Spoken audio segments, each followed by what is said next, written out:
E aí, pessoal, terceiro ano, tudo bem? Como vão as coisas? Olha só, gente, muito tempo longe, né? Faz tempo que a gente não vê, não fala. Saudade aí de vocês, viu, gente? Olha só, pessoal, uma coisa importante que eu vou falar para vocês hoje. Eu vou passar uma aula que é uma aula lá do início da filosofia. É uma aula que trata da filosofia clássica na origem, tá? Lá no começo da história da filosofia, tá bom? Então, essa aula tem o intuito de passar para vocês uma base, uma informação. Por quê? Porque quem vai prestar para a Universidade Estadual de Londrina, quem vai prestar, não é, os vestibulares aqui da Unesp e tal, tem bastante coisa de filosofia clássica que acaba aparecendo e, de alguma maneira, a gente precisa revisitar esses temas, não é? Bom, então eu vou dividir a tela aqui com vocês para a gente ver, tá certo? Aqui, deixa eu ver, isso aqui. Isso aí é o caderno 2, tá, gente? É o caderno 2 de filosofia, da turma lá do primeiro ano, quando vocês começaram lá atrás, né? Da saudade, quanto tempo. Muito bem. Então, relembrando muita coisa, o que é importante a gente lembrar é isso daí, tá? A filosofia, a proposta socrática. Antes da proposta socrática, era a proposta pré-socrática, tá certo? A filosofia da natureza, a filosofia onde você tinha o uso da razão para conversar com a natureza e entender o mundo, e entender as coisas. Tudo bem? Quando chega a proposta socrática, você tem aí o antropos, tá? O período antropológico da filosofia, quando o pensamento socrático ele abandona a questão do pensamento sobre a natureza e ele traz o ser humano, ele traz o homem para o centro da discussão da filosofia. Tudo bem? Não é que ele ignora, mas ele vai trazer como centro o ator principal da discussão, o ser humano. Tá certo? E a proposta socrática, ela vai bater de frente com a questão dos sofistas. Tá? Quem eram os sofistas no período de Sócrates, né? No período socrático da filosofia? Esses sofistas, eles eram professores itinerantes, que eles andavam, não é? Ensinando às pessoas aquilo que elas queriam saber, não aquilo que precisava ser dito. Eles ensinavam o que as pessoas, de alguma maneira, gostariam de saber e eles cobravam por isso. O que deixava Sócrates bastante nervoso, o que deixava Sócrates bastante contrariado.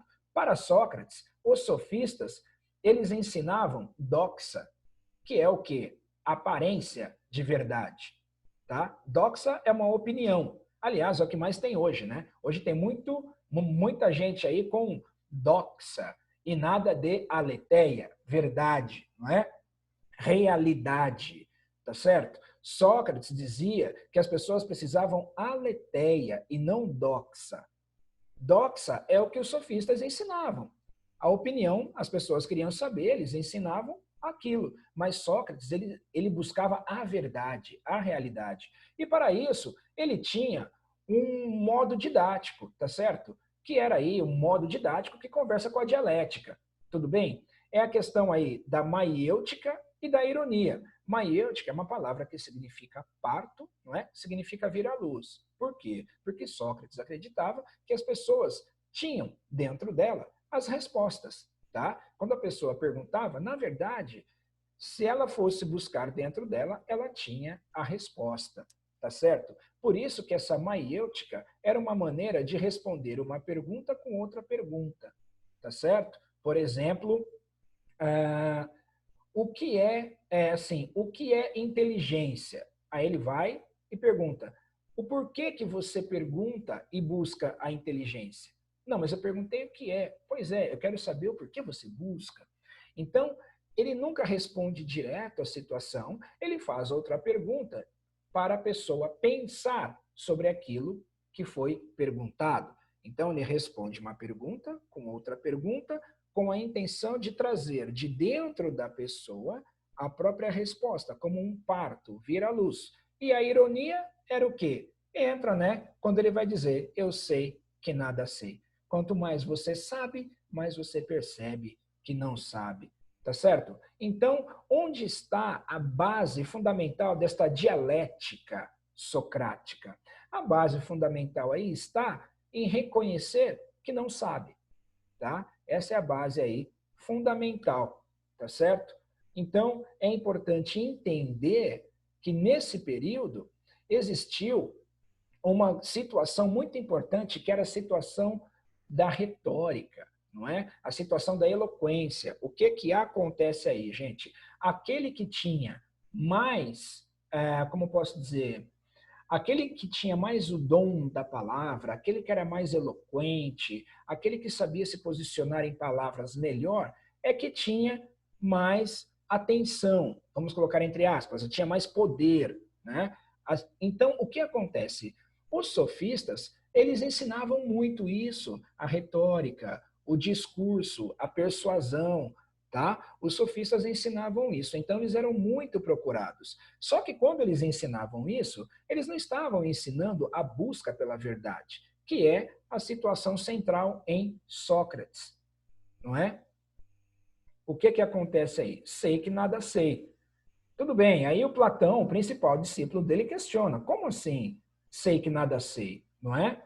Então, ele questiona o mestre dele, ele questiona, lembrando que Sócrates teve muitos discípulos. O principal deles foi Platão, tá certo? Platão escreveu muita coisa, Sócrates não escreveu nada. O que tem é uma junção de materiais escrito por diversos seguidores de Sócrates, mas o principal deles aí foi Platão.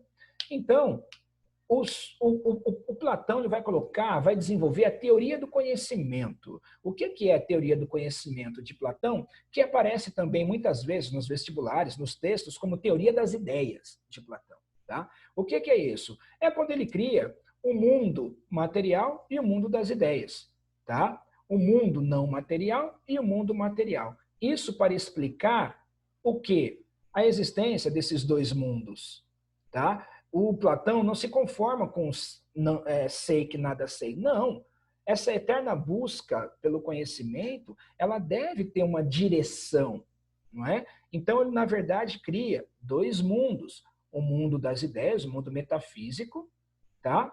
E o mundo em oposição aí ao mundo material. E esse mundo metafísico expressa o que? Realidade, tá? Pensamento, tudo bem?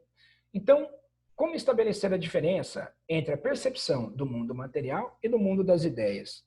Ele vai colocar aí os sentidos, tá? Esses sentidos não informam a respeito do mundo material, tá? O pensamento informa o mundo ideal, ou seja, o que nós pensamos e o que nós vemos. Uma coisa é o que você tem na cabeça, que você imagina, outra coisa é o que você está vendo, tá? Que é aquela situação da alegoria da caverna, né? O mito da caverna, tudo mais. Então, ele acreditava, né, o Platão, que essa questão política, ela deveria ser gerida por filósofos, tá? Porque ele estava decepcionado com as formas de governo, com os direcionamentos que já existiam. Tudo bem? Então, isso tudo vai passar por uma proposta que apontava para a educação, tá joia? Então, essa política na teoria do conhecimento do Platão é algo que precisa ser ligada à educação e gerida por filósofos, tá certo? E aí Aristóteles, ele vai dizer que Aristóteles foi discípulo de Platão, tá? Então lembrando, a filosofia socrática, né, tem esses três grandes clássicos aí, Sócrates, Platão e Aristóteles, que formulam as bases do pensamento filosófico com o ser humano no centro do debate, né? Eles abrem o período antropológico da filosofia. E aí, o Aristóteles, ele vai dizer que o Platão cria uma grande confusão quando ele cria dois mundos, né? Ele fala, poxa, mas Platão, né, você não está fazendo mais confusão? Dois mundos? Porque na verdade não são dois mundos, na verdade é um mundo só, tá? Então, ele vai dizer que tudo, né, ele vai criar a teoria do ato e da potência, o Aristóteles, para dizer que tudo é uma coisa só. Ele vai dar como exemplo aqui, ele pega uma rocha, ele pega um pedaço de ouro, e esse ouro ele vai fazer virar um brinco. Depois ele derrete o brinco, faz virar um pingente. Depois, ele derrete o pingente, faz virar um anel. Então, tudo isso não deixou de ser ouro. Então, só mudou a forma, mas a essência é a mesma. Quando Aristóteles cria a teoria de ato e potência para comprovar que tudo, na verdade, é uma coisa só, ele está dizendo o quê? Mas Platão, dois mundos, tudo bem, não é mais confuso, porque na verdade os dois mundos são um mundo só. É um mundo só, né? Então, o que ele coloca aí? Ele cria a teoria do ato e potência para explicar isso daí. Tá bom, gente? Então, olha aqui o exemplo. Bloco de mármore, ele pode virar uma estátua. E essa estátua pode virar o pó de mármore de novo, não é? Então, potência é aqui o bloco de mármore, tá certo? O ato é aqui essa estátua. E potência de novo. E aí, essa estátua que virou pó de mármore, tá? Pode virar uma mesa de mármore, pode virar outra coisa de novo, entende? Então é isso que ele vai falar, tá certo?